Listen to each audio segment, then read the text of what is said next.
Hey folks, Roland Martin here. Today is Monday, October 21st, 2019. Broadcasting live from Atlanta, site of the YouTube Black Content Creators Summit. Coming up on Roland Martin Unfiltered, Ohio has removed 300,000 voters from its voting rolls earlier this year. Now they're planning to remove another 235,000 folks. You want to see voter suppression? This is it. In Florida, a judge rules that the state cannot use a person's inability to pay fines as a reason to deny the vote. This is all a battle over Amendment 4. Nearly 6,000 Chicagoans get letters this holiday season saying their unpaid medical debt has been forgiven. We'll talk to one of the pastors behind the gifts. And also in Indiana, the Black Attorney General Curtis Hill may lose his law license and knock him off the ballot because of allegations of groping women at a lobbyist party. And a Wisconsin security guard loses his job for telling a white student not to call him the N-word. A move so unfair that Cher is offering to pay his brother's legal expenses. It's time to bring the funk on Roland Martin Unfiltered. Let's go. He's got it. Whatever the miss, he's on it. Whatever it is, he's got the scoop, the fact, the find. And when it breaks, he's right on time and it's rolling. Best believe he's knowing. Putting it down from sports to news to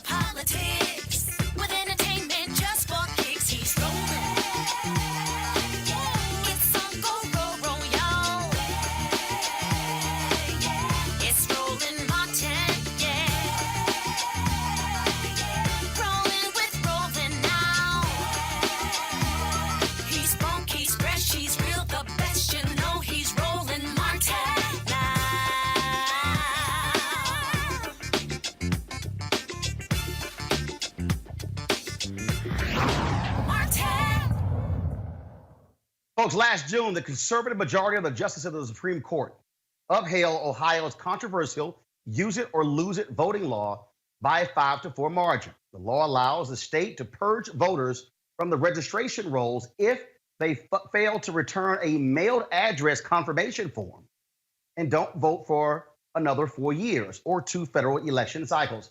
Earlier this year, Ohio removed 265,000 voters from its rolls. Now the state is moving once again to purge an additional 235,000 voters. Joining us now to discuss this voter disenfranchisement is the author of The Money Democracy Money Can Buy, investigative journalist Greg Palast. Greg, this is when we talk about voter suppression, we talk about voter disenfranchisement. This is all a design of the Republican Party to shrink the potential voting pool to keep them to win elections, to keep Democrats at bay. That's all this is.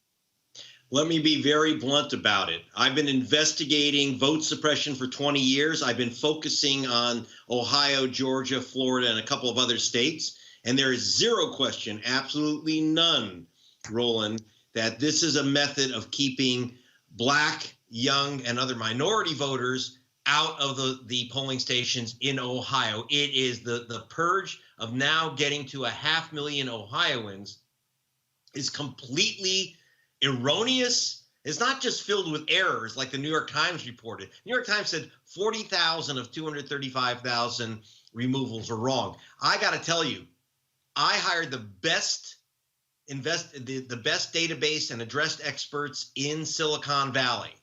We went through the same method that was used in Ohio by the GOP secretaries of state to remove Black voters and other voters in Ohio, that they did the same trick in Georgia last year in 2018.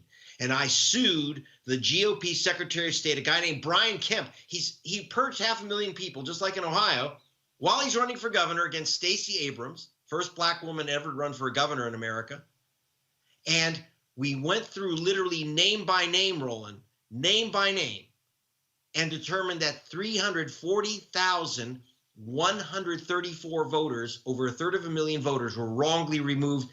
It's not statistical sampling. We went through name by name. The 40,000 names that were identified as wrong in Ohio, that was a lot of work done by the League of Women Voters, but they were just, taking samples and bits and pieces. We actually got the experts to go through each name with computers, and it was over 70% wrong, way over 70% wrong in Georgia. We know it's at least that's because the same method, 70% wrong in Ohio. This is a way to remove 1/3 voters before the 2020 election, because Trump and his gang cannot win Ohio unless they suppress the vote. It's a long Jim Crow game that they've been playing in Ohio.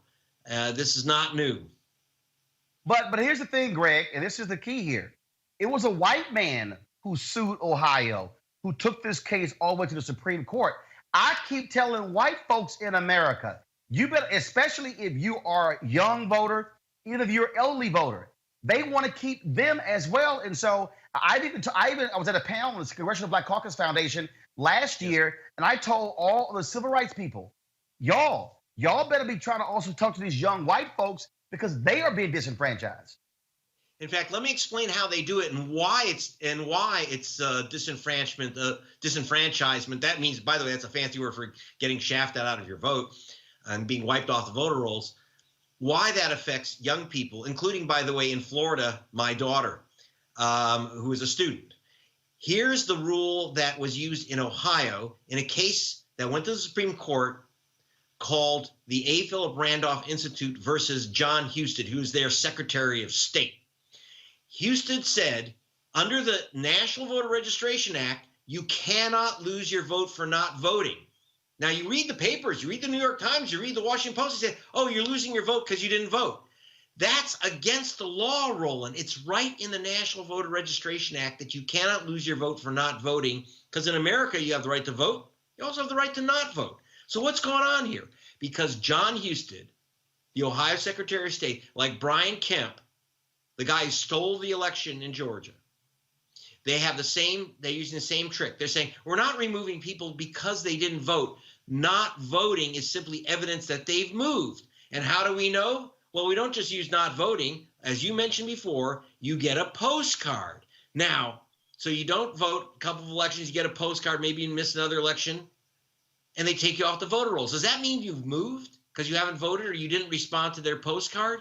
Not at all. That's why we got the guys who work for Amazon and eBay and American Express. By the way, you notice that to prove, and they said 300 in Georgia, 340,134 people had never ever moved, and yet they were removed, purged from the voter rolls. Ohio's using the same faulty method deliberately. Why? Are you ready for this? When you use postcards, it's actually a racist Jim Crow trick. Because when you send out postcards to people and expect a response and say your vote's only saved if you return the postcard, what that requires is that you get the postcard. Now, if you're a student like my daughter who moves dorms every year, you won't get the postcard. You lose your vote. If you are a renter, who rents? Low-income people, people of color, people in urban areas. We had a woman in Georgia who literally moved her apartment within a single building, so the postcard was not forwarded to her to return. So if you're a renter and you're moving about, and by the way, even if you move within your county, you don't have to re-register to vote, but you won't get that card and they'll take you off the voter rolls. So it's according to the census, a white older person owning a house in a suburb is 600% more likely to return a card than a young urban voter who's a renter. And in other words, it's very simple. You use the postcard trick. White people respond. Poor people, young people, people who move, renters, voters of color are not going to respond. They know it. And that's why they're using that postcard trick. And even not voting in a midterm, as you well know, because of gerrymandering, you've got this issue where you have a lot of districts where if you're black and you're either put into a white district where your vote is drowned and so you don't bother to vote in a midterm, or you're in a stacked district where, like in John Lewis's district in Atlanta, he doesn't have an opponent. So why would you bother to vote, right? So again, it's the bias is baked in. The Jim Crow tactic is brilliant. Man, I've been warning people about this stuff for years, and it is rearing its ugly head. Great panels. We appreciate it, man. Thanks a lot. You're the best, Roland. Thank you. Thank you very much. Joining me right now, Dr. Avis Jones-DeWeaver, political analyst, Dr. Julian Malveaux, economist, president emerita Bennett College, Julian Boykin, founder, chairman, Young Republicans of Maryland, also. Shermichael, you in the house? I am, Roland. I'm in here. the house as well. I want to first start with, let's go to Julian. Start with you. Look, this is very simple, and that is Supreme Court has allowed Ohio to do what they're doing, which is, I think, pathetic. And then today, of course, the Supreme Court also invalidated a judicial decision and determined that Michigan's districts there are political gerrymandering. Of course, they had their previous ruling where they said they can't make a determination, which is weak as hell. They can't decide what's political gerrymandering, which is nonsense. But this is clear voter disenfranchisement. Republicans are doing this across the country. Democrats are not. Why? Why are Republicans insisting on disenfranchising voters or purging them from the voting rolls? Because they didn't vote? Really? I don't think it's right to take away a person's right to vote, especially if they're entitled to it. The voter suppression is real, and it's been going on for a long time. You know, the underlying message behind it, you know, when you suppress the voter rights, you cut out the numbers. You know, when you do that, you have an underlying message behind it where, you know, the ultimate goal is to win. You know, I think if you have a strong message. But Julian, does it offend you that your party is doing it? It does, because I think if you have a strong platform, you should let the people decide for themselves. You know, I think if you have to cheat in order to win, you know, there's an underlying message behind it. Me, if I'm gonna run, I'm just gonna run and let the people decide for themselves and not have to, you know, result to voter suppression. Sure, Michael, this is what I have consistently said. This is why black people will not really consider Republicans. Yeah. If you mess with the right to vote, black folks are not playing that game. Right. So when it comes to this issue, when it comes to gerrymandering, when it comes to voter suppression, when it comes to all the little gimmicks and the games being played, and Republicans in D.C. and across the country, they got no problem with it because it's about winning. Well, no, you're right. And I think for African Americans, the idea of voting and suppression with voting, particularly as it pertains to us, has been a very systemic issue. And so my hope, Roland, now that we know that this problem exists, I think you have organizations like the NAACP Legal Defense Fund. You have Black Voters Matter, which is a relatively new organization by LaTosha Brown that are focusing on some of these issues in places like Flint, Michigan, where a lot of people aren't focusing on how African Americans are being disenfranchised there as relates to voting. So I'm curious to figure out how we can transform this through the legal system, meaning we challenge this in the courts, but also how on the activist side we continue to make sure that African Americans are aware of what's going on, number one, and number two, we need to make sure that we're taking every single step we possibly can so that we can build the strongest case possible for those folks on the legal side that challenge these things through the judiciary. But Julian, here's the problem. The Supreme Court has ruled. They are the law of the land. They have given the green light to states like Ohio to purge their voting rolls uninhibited. The Supreme Court clearly is wrong, but they are the law of the land. They're our highest court. So I think Shermichael is right that we need to look at, keep bringing these cases. But the other thing, you talk about the activist, Shermichael. I don't think if we want to get the vote out, we're going to have to go ground crew and go door to door and talk to people. Are you registered? But that is an additional burden to African American voters. And the fact is that they're not treated the same way. Our voting system is Byzantine. If we compare it to other parts of the world, I mean, some people have same-day registration. That would be a help, but they don't want that. Some folks, you vote by mail. In some countries, you have the election day off so that you don't have to leave work early, go to work late, whatever, to vote. So clearly what Republicans want is to suppress the vote because they know what the demographics look like and what the possibilities are. And clearly, y'all, black Republicans, y'all need to stand up to your party. I mean, you all are African American. You have the same legacy of voter suppression as black Democrats do. And really, you need to stand up to your party. The reason why the Republican Party is so white is because black folks are turned off by tactics that basically disenfranchise them and push us back to the Jim Crow era. So that's why, and both of y'all are intelligent young men, but y'all need to step up. Avis, this is a huge issue because these states get to decide how they want to remove folks from the voting rolls. The Supreme Court has said they can. And as Greg laid out very clearly, they play these gimmicks with how the postcards even look, where you think it's junk mail. Every trick in the book, they're definitely going to try. And this is, as has been alluded to, this is an outcome of the gutting of the Voting Rights Act, which has yet to be corrected. We've talked about this a lot on this show, Roland. What we're seeing right now is a political party that understands the shifting demographics of this nation and has made the calculated decision that they don't want to play fair, that they don't want to take their ideas to the marketplace and actually judge on the quality of their ideas and run on those ideas. No, what they want to do is subvert the fairness of our democracy, specifically by making it much more difficult for people of color and young people and the very elderly in these circumstances to vote for them, the elderly poor to vote for them as well. It is a calculated strategy in order to solidify white minority rule for decades to come, even as the overall demographics of this nation continue to shift. It is insidious, and until we not only change the voting rights, but also, even though it is an extra burden, make sure that we have organizations that are willing to go out there to do the hard work to maximize voter registration, to make sure that to help people be able to double check to see if their voter registration status is actually up to date for the election. We will once again find ourselves in a situation the day after saying that election was stolen. So unfortunately, it's an extra burden, but we're going to have to take on that extra burden if we're going to fight under these circumstances. last question for Julian and Shermichael. I have said this for years.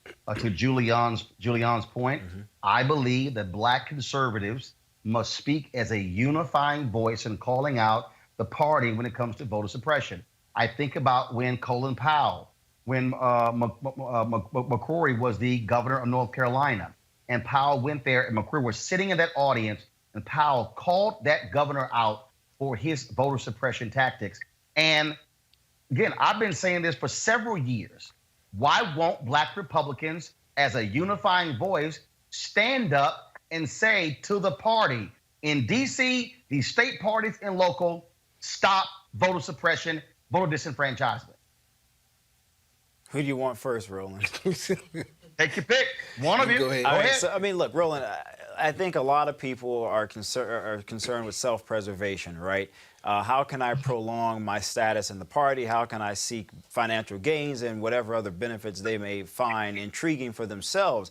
And as a result of that, I think that really does sort of hinder a lot of people from moving forward, speaking out on some of these things that they subconsciously or at least consciously should know are morally and ethically objectionable. With that said, however, I do think you have a few voices. I happen to be one of the more better known voices who are saying, hey guys, wait a minute here, we need to change the way we're doing things.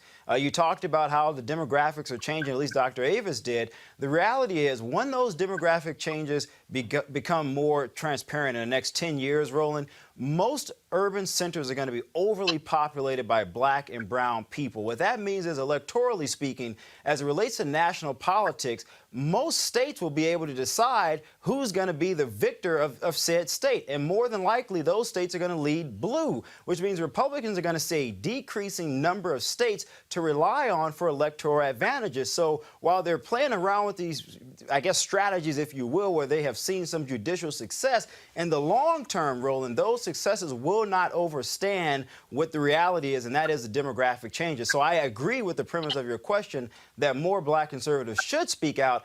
I'm just not, I guess, hopeful or realistic that those odds are going to change anytime soon with more Black Republicans speaking out. Julian, will Black Republicans get some guts and speak as a collective, not individuals? Shermichael is right. Individuals have done it. I believe there's more power when y'all speak as a collective. Your thoughts?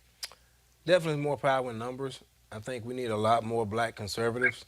You know, you don't see too many of us, but at the same time, like Shermichael was saying. No, but Julian, you're not going to get more Black conservatives if the Republicans keep suppressing the vote. That's my point. Yeah, we have to speak as a collective unit.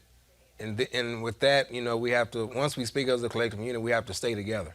You know, like to Shermichael's point, it's a good possibility that a lot of these states that are red could turn blue, to the point where now, you know, if we do speak up, is it too late? So No, it's not. No, it's not too late. It's not too late. Well, Roland, in fact, here's my next story. In Florida, after Republicans and Democrats went to the polls to vote on Amendment 4, the Republican legislature and the Republican governor, Ron DeSantis, essentially put in place a poll tax to keep the formerly incarcerated upwards of 1.4 million people from getting the right to vote. Well, now a judge issued a preliminary injunction against that state law that requires the payment of court fines and fees before people with felony records can regain the right to vote. U.S. District Judge Robert Hinkle issued a limited ruling Friday blocking part of SB 7066, a Florida law that requires people with felony convictions to pay all fines and fees related to their sentences before they can register to have their voting rights restored. In his ruling, Hinkle said, quote, Florida cannot deny restoration of a felon's right to vote solely because the felon does not have the financial resources necessary to pay restitution. Just have a constitutional right to vote so long as the state's only reason for denying the vote is failure to pay an amount the plaintiff is genuinely unable to pay. The state is allowed to deny the vote to a person who has a proven ability to pay the legal debt and simply chooses not to. Avis, you first. You know, it is amazing to see the shenanigans that happen. You know, I remember when the fight was put forth to make sure that this change occurred. It was a tremendous effort that took over 1 million people to be able to sign petitions, to be able to take, and then for people to actually show up and vote, to be able to change the direction. So, it's horrible to see that the state government itself, under the Republican leadership, did everything that they could to sort of turn this around. But I'm glad to see that at the end of the day, there are still safeguards in place that will hopefully help people be able to overcome the challenges that attempted to be put in their way in order to once again disenfranchise those individuals who have already served their time and are wanting to make their way back into society to become productive citizens once again. Julian. A lot of grassroots people worked very hard, Latasha Brown, many others, to get this ballot measure passed. Some of the people who voted for the ballot measure were Republicans. I mean, you have Republican felons too. A lot. No. This passed by 67%.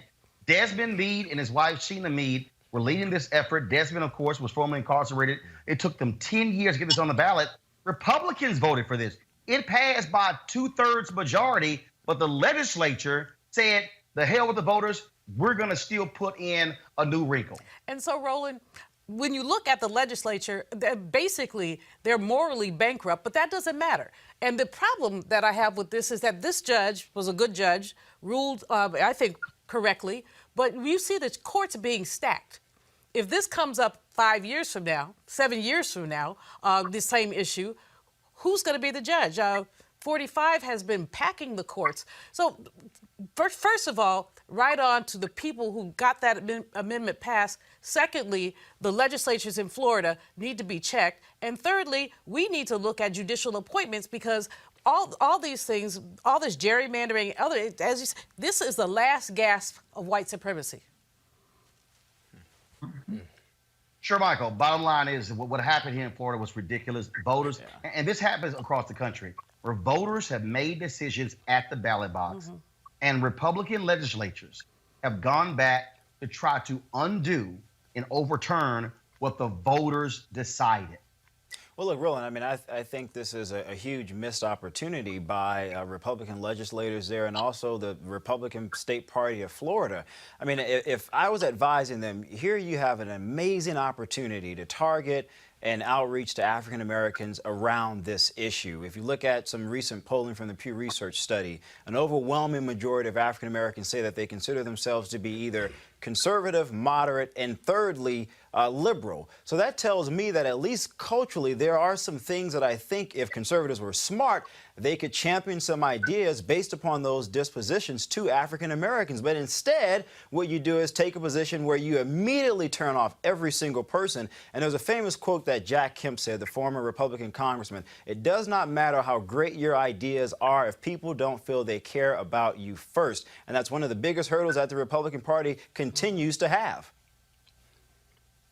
Julian, your thoughts? I don't think it's right. I mean, people serve their time. They have a right to vote, but holding the fines over their head, trying to keep them from voting, it makes the party look bad. And then, it kind of discourages people from giving the party a fair chance.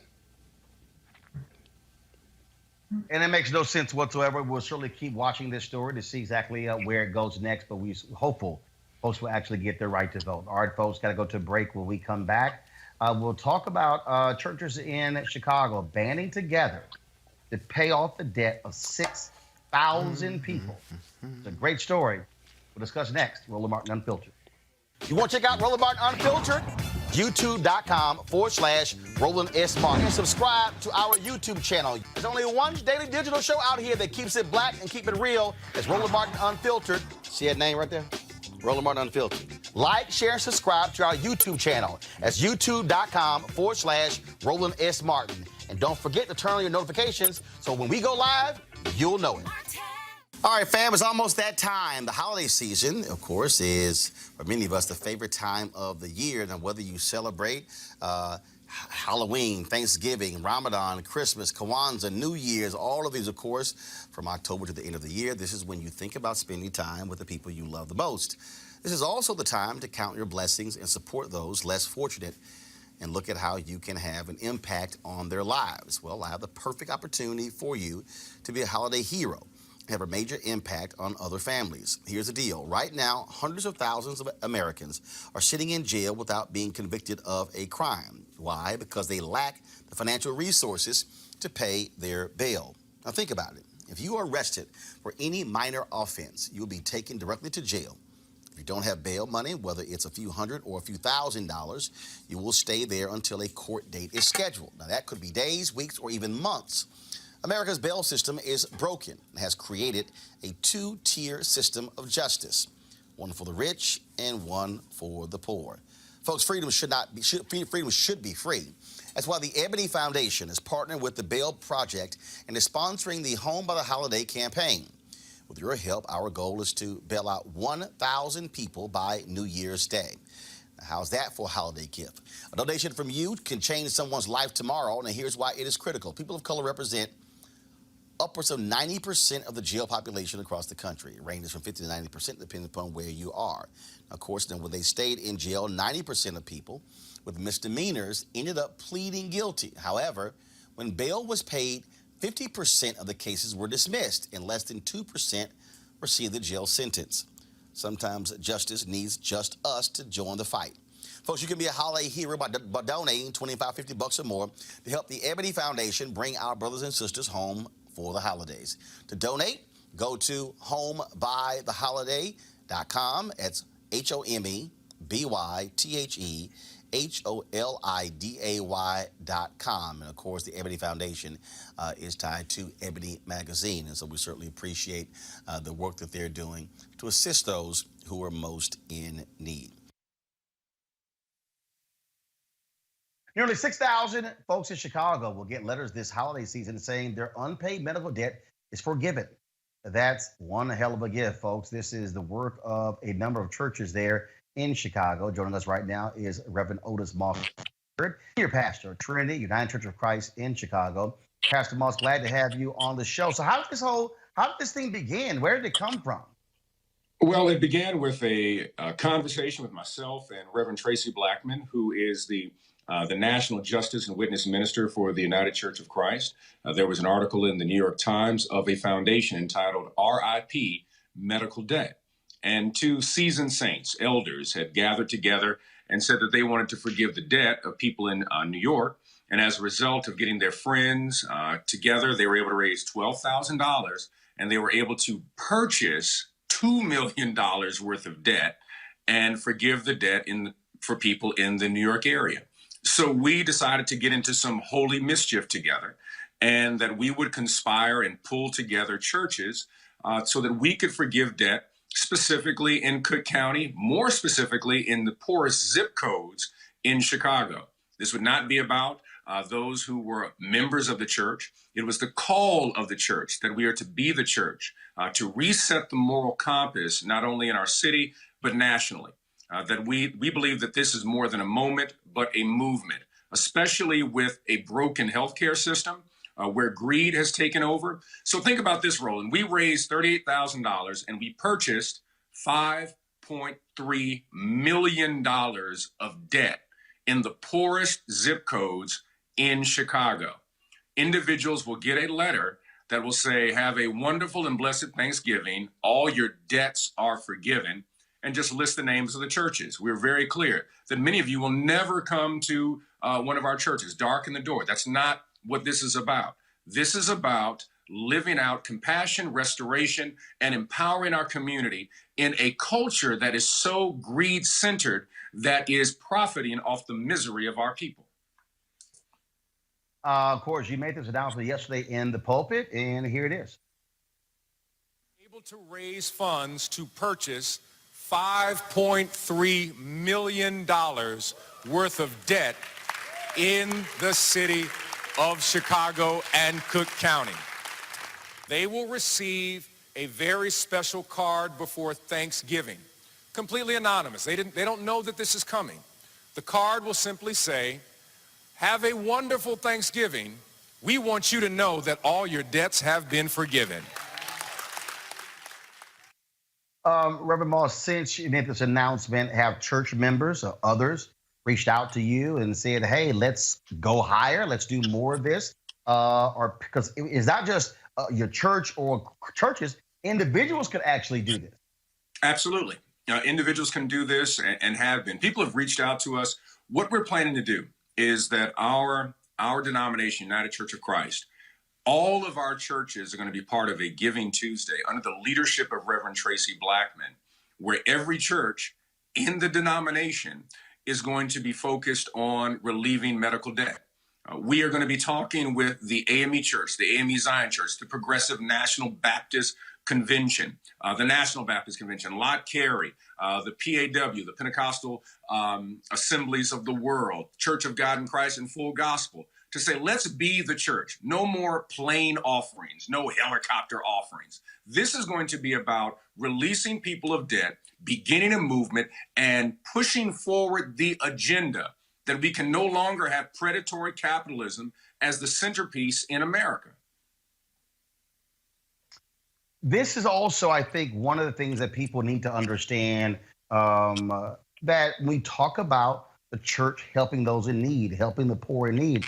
Medical debt is the #1 reason why people in this nation file for bankruptcy. In 2004, when I filed for bankruptcy, it was because I owed nearly $100,000 in medical costs after my appendix ruptured, covered the Democratic Convention in 2000, and not having insurance. And the reality is, you have folks in D.C. Who have gone out of their way to make it difficult for people to file for bankruptcy when it comes to credit card debt or medical bills. But again, if you're a Donald Trump and you take billions from banks and you use casinos go to bankrupt, then of course they call you a financial genius.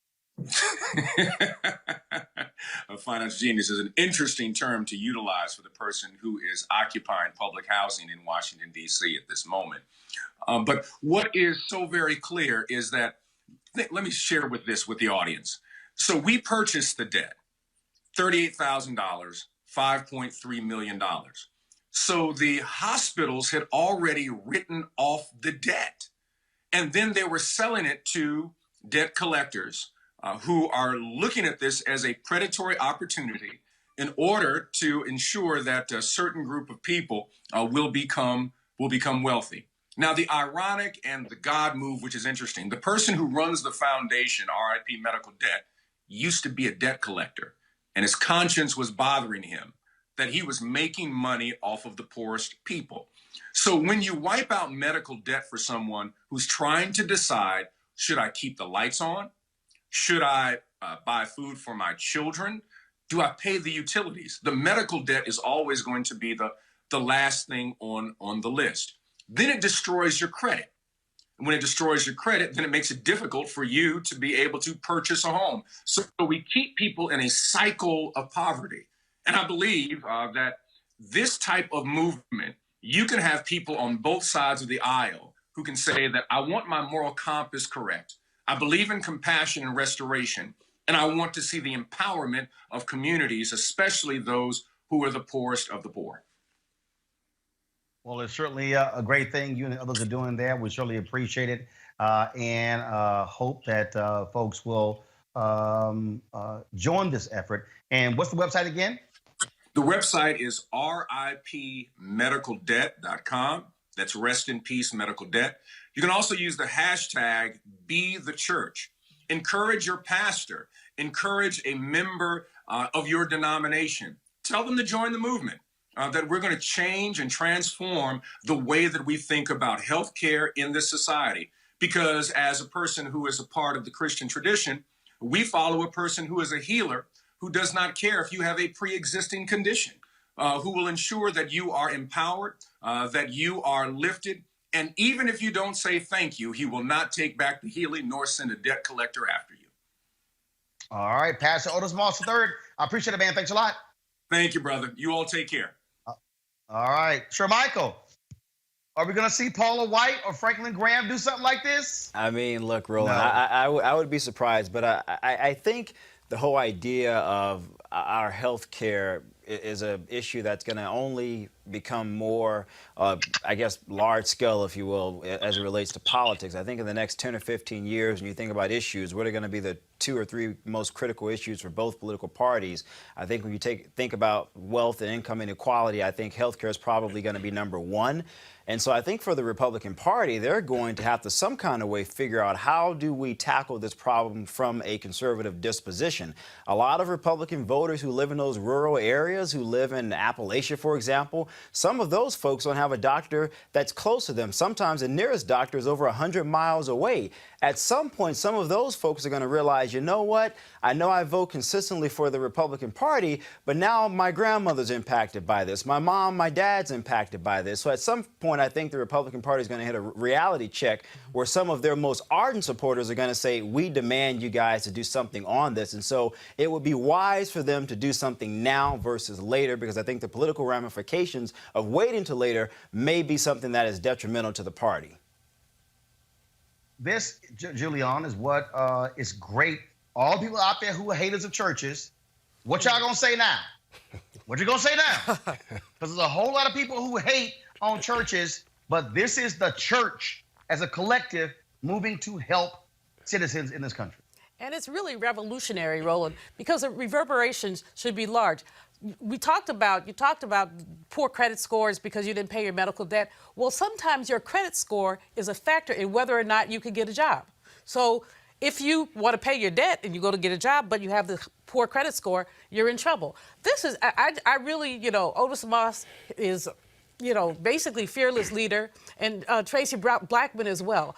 But the greater issue is the healthcare system and how broken it is, and how people have to make a choice. Sometimes people are hurt. They won't even go to a doctor. You have elders who are halving their insulin or taking half of a pill because they can't afford it. And, the Democratic Party, I'm going to say neither party has grappled with this properly. I love Elizabeth Warren. I'm not endorsing her, but I enjoy her energy. Everybody's going to have free health care. Well, how are we going to pay for it? You have some people who want to preserve the insurance company's role, and the insurance company's role, as Brother Moss said, has been predatory toward people. I don't know if we need to preserve that. Medicare for all makes a lot of sense, but everybody doesn't agree with it. So the Democrats are on the hook, too. The Republicans don't want the Medicare for all. They want to privatize, and they're just wrong. They're always wrong. But Democrats are on the hook on this one, too. But here's the piece, Amos. I mean, what you're dealing with here, you're dealing with individuals who understand how debt weighs people down. I call it invisible shackles. And so I think what these churches are doing, and I certainly hope it spreads like wildfire all across the country. Absolutely. I have to commend them. I grew up in my youth as a member of the United Church of Christ, and that particular denomination has a huge history of work in social justice arenas. So in terms of this particular initiative, I couldn't be prouder of it. I hope that other denominations take inspiration from this. And I kind of agree with you. I mean, this is a situation where a lot of us, including myself, have been very critical of a lot of these prosperity gospel institutions that have been built up across the country that seem to be very overtly concerned in buying Maybach and jet planes for their pastors based on the meager earnings of their parishioners. It's good to see, for once, a group of churches come together and collectively work to help the community, whether or not they put a dime in their collection plate. That is what I think of when I think of the real sort of spirit of what church should be about. All right, real quick, final comment, Julian. It's exciting to see churches come together and give back to the community, whether you're a member or not, whether you're tied or not. It's been oftentimes we see churches that receive a lot of money, and they may not give back to the community. I have to agree with Dr. Malvo. We have to, Democrats and Republicans, we have to find something where this health care can be tackled. Free health care sounds good, but at the end of the day, we got to figure out, is it feasible? Can we do it? Got to go to a break. We come back. We're going to talk about the Attorney General in Indiana, a brother who's a Republican, could possibly lose his law license and get kicked off the ballot after he's been accused of groping several women. And we also deal with this brother who was fired because he told a student, "Don't call me the N-word." I'm trying to figure out why was he fired. That's next. Roland Martin Unfiltered. You want to support Roland Martin Unfiltered? Be sure to join our Bring the Funk fan club. Every dollar that you give to us supports our daily digital show. There's only one daily digital show out here that keeps it black and keep it real as Roland Martin Unfiltered. Support the Roland Martin Unfiltered daily digital show by going to RolandMartinUnfiltered.com. Our goal is to get 20,000 of our fans contributing $50 each for the whole year. You can make this possible. RolandMartinUnfiltered.com.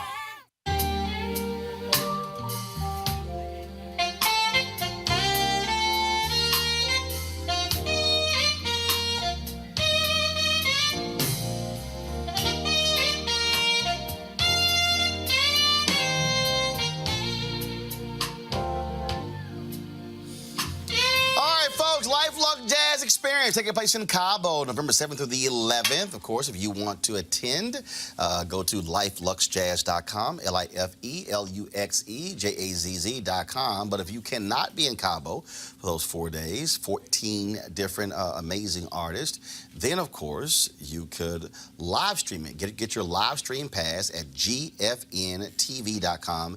That's GFNTV.com. As I said, amazing artists, Gerald Albright, Alice Bouillon, Kirk Whalum, Donna McClurkin, Shalia, Roy Ayers. Man, it's going to be an unbelievable 3-day extravaganza, and so look forward to you participating. And again, get your live streaming pass to cover those 3 days, all 14 concerts. You'll be able to watch right here on your phone, on your iPad, computer. Does not matter. Go to GFNTV.com. That's GFNTV.com to get your live stream pass.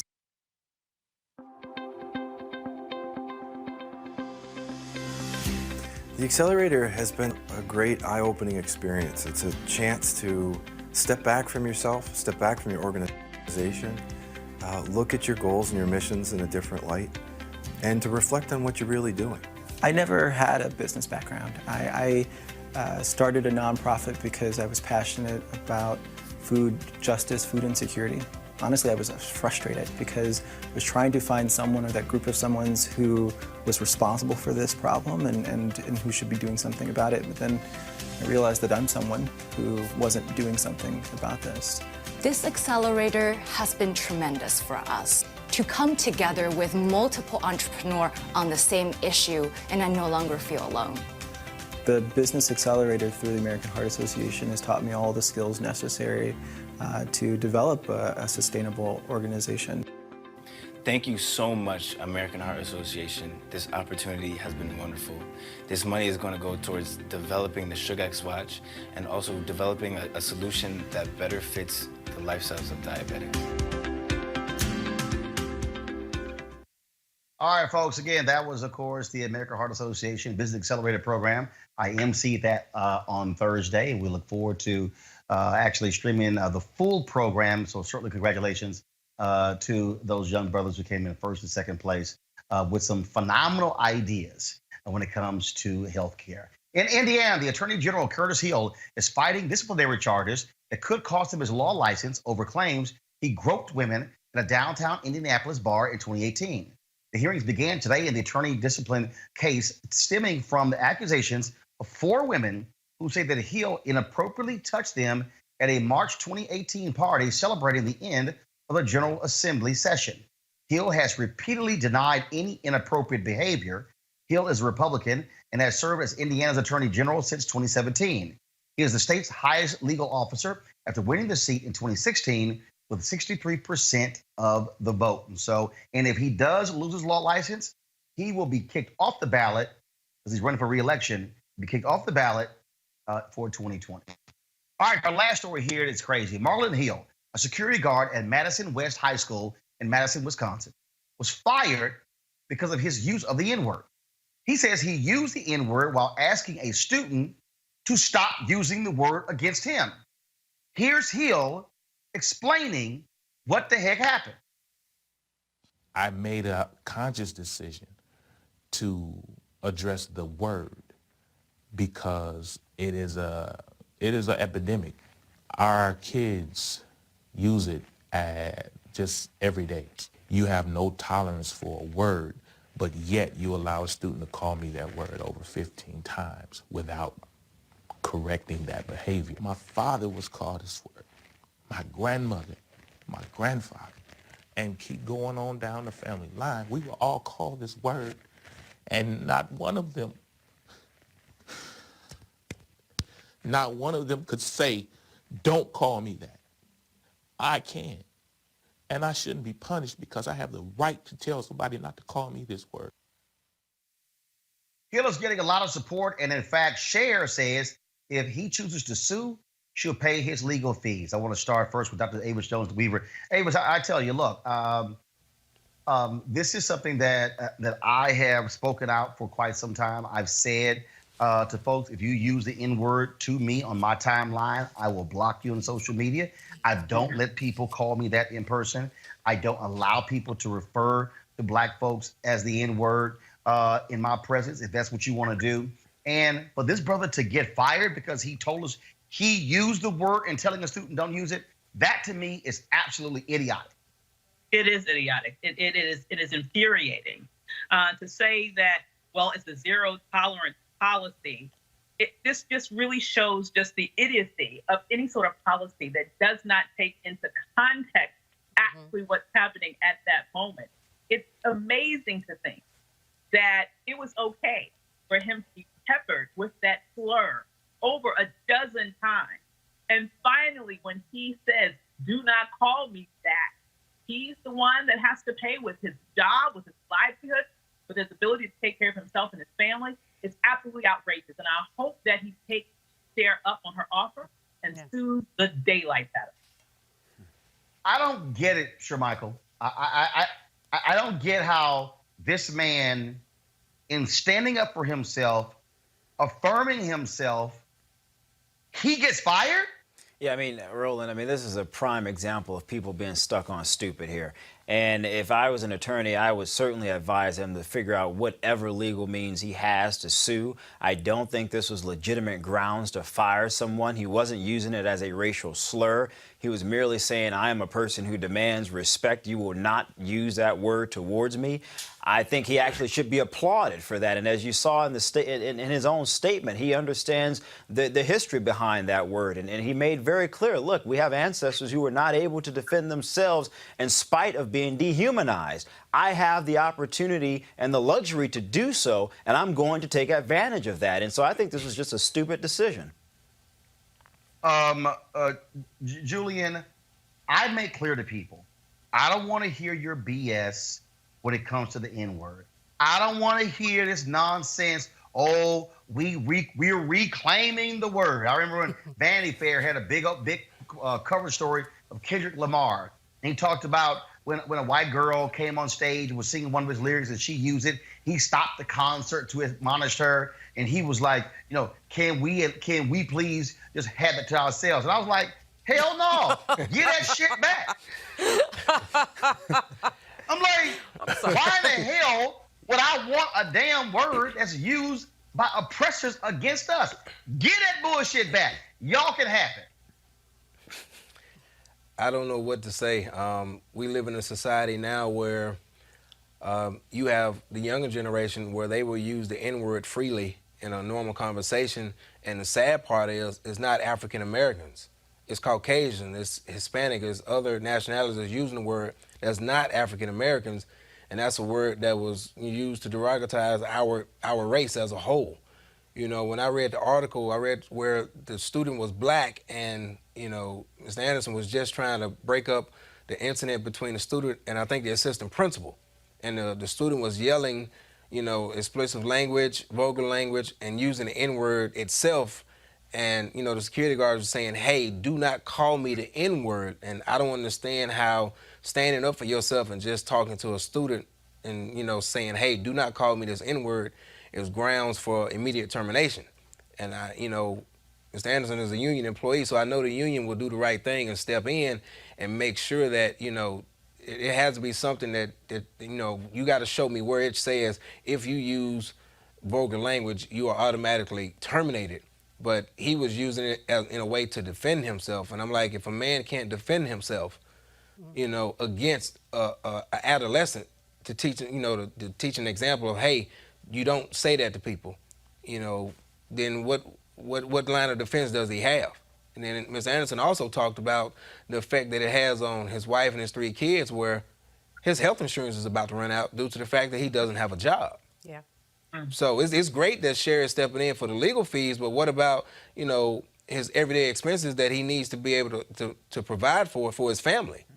So not having health insurance, that's going to weigh heavily. So now we're talking about the effect he lost his job, but he is concerned about his health insurance. I'm Julian, I'm really sick and tired of black people with the BS when it comes to the N-word. I mean, because, and look, somebody's sitting here saying, well, Roland, had you said it before? Yes, as a kid growing up. But when my ass became grown and had some sense, I stopped. And then people say, man, I can't. I had 2 prominent black journalists tell me, man, I don't know how you did that. I just can't stop. I was like, the hell are you talking about? If your ass can stop eating meat, hello. If you can stop drinking alcohol, if you can stop smoking, you can stop saying trust me, you can stop using the N-word. Roland, there has been controversy about the N-word, and I think you have the bottom line. Let's just throw it out. Let the other people keep it. Randall Kennedy, about 15 years ago, I think, wrote a book basically talking about the N-word and exploring who could use it and who couldn't. And I thought that was utter waste of pages, because at the end of the day, what we have to say is no. Have all of us used it before? Probably. And so the movement is to stop using it. When Rosalind Rock was the chair of the board of the NAACP, she actually had a funeral for the N-word in one of their conferences in Detroit. And it was a great idea to say, we can't do this anymore. Regarding the security guard, he was on this job for 11 years. Yes. That's significant. It's not clear how he'll be able to get another job. As Julian has said, his health care, but not only his health care, there are many other benefits that have been taken from him. I love the fact that she stepped up, but a whole lot of other people need to step up too. And basically, a judge can file an injunction against that woman who fired. Now, the child is also a matter of concern. A child is pushing the assistant principal. A student is pushing the assistant, putting his hands on the assistant principal. The security guard gets fired. What happened to that child? I think he's probably back at school. So the issue of consequences is also important, and context. Well, bottom line is, I hope this brother gets his job back, and the idiot who fired him, I hope they get fired. Stupid. And black people, seriously, stop using the damn N-word, okay? Stop. All right, if somebody white, if your boss call you the N-word, you have a fit and be all upset. Well, hell, have the same attitude as somebody black call you the N-word as well. How hard is it to say, what's up, my brother? Hey, my sister. How hard is that? Really, how hard is it? All right, folks, I certainly appreciate Avis, Julian, Julius, Michael, thank you so very much, folks. Thanks, I got Roland. to go. I'm here in Atlanta for the YouTube Black Content Creator Summit. It started today. They got their Fan Fest happening at Morehouse College in the chapel there. Go to YouTube and you can actually watch the live stream of that Fan Fest. The red carpet is actually happening right now. I'll miss that, but I'll be there for the Fan Fest. So looking forward to being there. And so going to learn some great stuff here. And we hope to, again, bring you some more exciting things right here in Roland Martin Unfiltered. Be sure to support what we do by going to RolandMartinUnfiltered.com. Joining our Bring the Funk fan club. Every dollar you give goes to support this show, to make this show possible. Go to RolandMartinUnfiltered.com. You can pay via Cash App, Square, PayPal. Our goal is to get in a year 20,000 of our followers to contribute a minimum of $50 for the whole year. That's it. You want to give more? Others have given more. That's fine. But if 20,000 of our folks give $50 each, that's $4.19 a month for content that you're not going to get anywhere else. That's 13 cents a day. Trust me, we can stay black-owned, we can stay independent, which will give us the freedom and the flexibility to say what is necessary to speak truth to power. All right, folks, I got to go. I'll see y'all later. And also, all you national fans, especially Huggy Lowdown and Chris Paul, y'all about to get your asses whooped. Just letting you know right now. I know y'all all excited in Washington, D.C., but the Astros going to handle that business. And Huggy Lowdown, by the way, guess what? We got mosquitoes in Houston. We don't care about gnats. That's a little pesky. Holla!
You want to check out Roland Martin Unfiltered?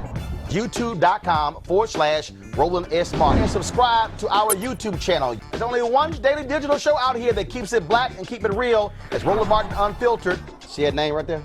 Roland Martin Unfiltered. Like, share, and subscribe to our YouTube channel. That's YouTube.com/Roland S. Martin. And don't forget to turn on your notifications so when we go live, you'll know it. Hey everybody, this is Sherry Shepherd. You're watching Roland Martin Unfiltered, and while he's doing Unfiltered, I'm practicing the wobble. Yes, I am. Because Roland Martin's the one, he will do it backwards, he will do it on the side. He messes everybody up when he gets into the wobble, because he doesn't know how to do it, so he does it backwards. And it messes me up every single time. So, I'm working on it. I got it. You got Roland Martin. Hi, my name is LaToya Luckett, and you're watching Roland Martin Unfiltered. What's going on, everybody? It's your boy Mac Wiles, and you are watching Roland Martin Unfiltered. What's up, y'all? It's Ryan Destiny, and you're watching Roland Martin Unfiltered. What up, Lana Well, and you are watching Roland Martin Unfiltered.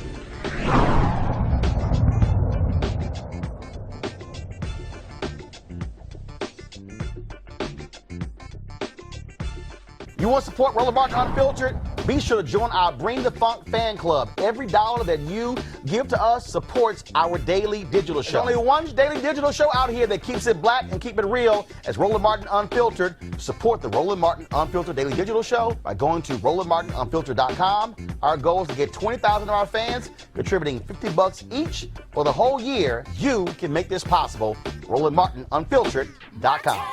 Hey fam, want to check out Roland Martin Unfiltered, the blackest show on all of digital, cable, and broadcast. Check out our audio podcast. There's only one daily digital show out here that keeps it black and keep it real. It's Roland Martin Unfiltered. Press play.